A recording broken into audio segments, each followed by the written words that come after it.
It's crazy, but hey, they got some humble pie last week, and I think it was good for them. I think there were a lot of people out there who were probably happy to see them get their ass kicked, which is totally fine. But I do want people to remember, this is a team that was only expected to win 3.5 games, so they're almost exceeding expectations, but they're still at 3 wins. They're 3-1, and they did not look good against Oregon. I think Oregon was ultra motivated in that spot, played a really good game, and Colorado just did not bring it. They did not have the juice, but they might have the juice at home against USC.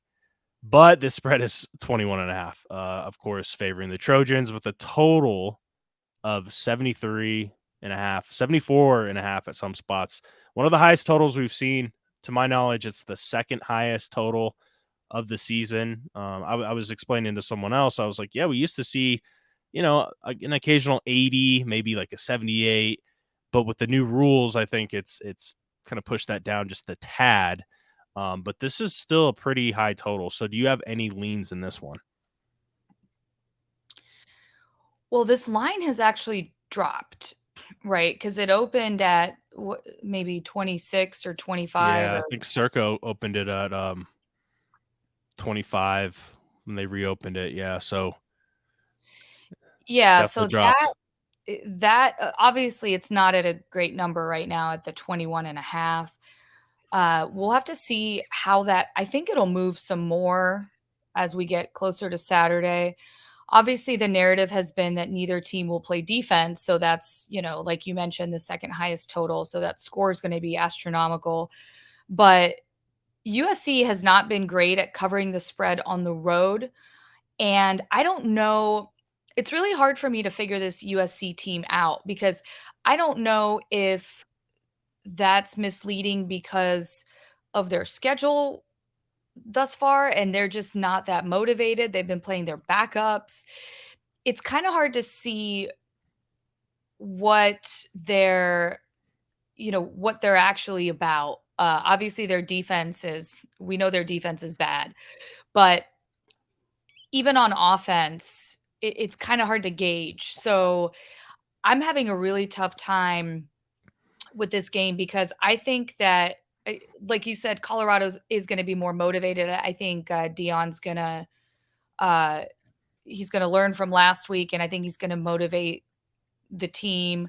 And I think they're definitely going to be able to put some points on the board, but which USC team is going to show up? Especially it being on the road.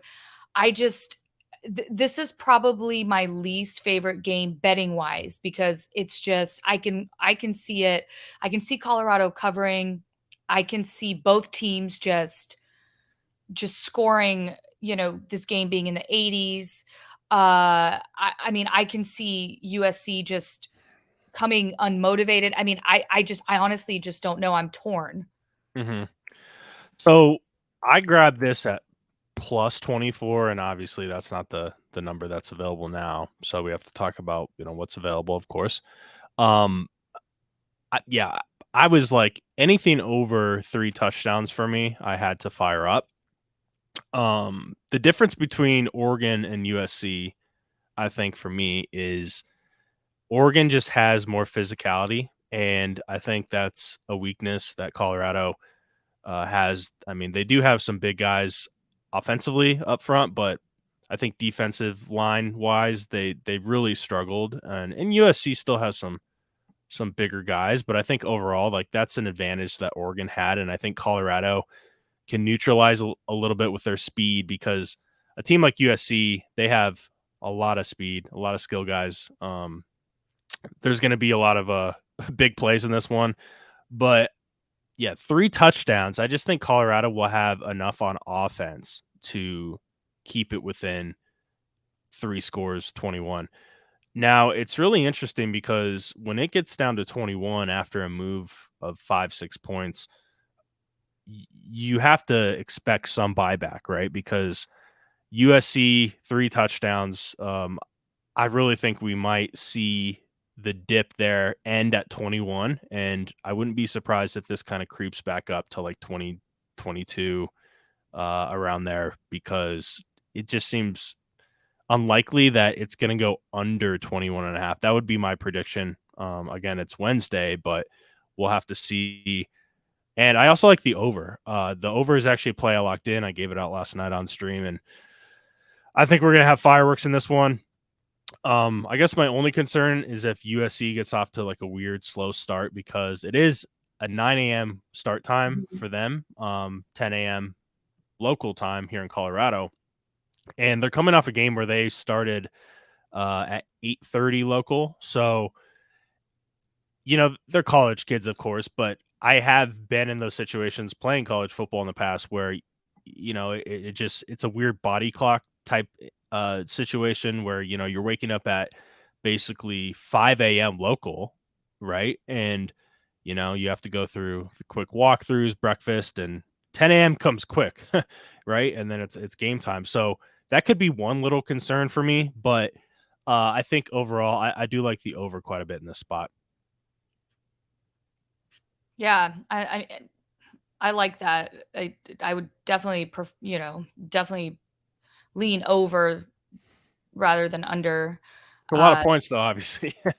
yeah, but I mean, if you think about the actual if you actually walk through the game in your mind, I mean, I just think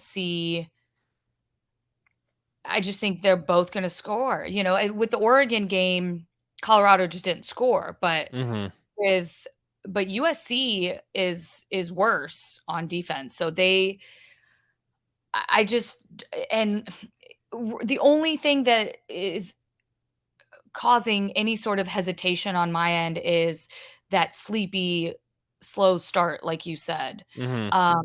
So that's the only thing. It might be low scoring until they kind of warm up a little bit in the second half. But other than that, I just don't see how they're not going to score.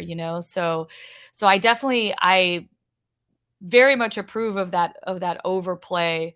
Um, but how has that line moved much? The total line? It's kind of been sitting around 73.5. I did see a few 74.5s yesterday. And even Pinnacle has it at 74.5. But with the total that high, like a move of 1 point isn't super significant, just because of the difference between a 73 and a 74. Like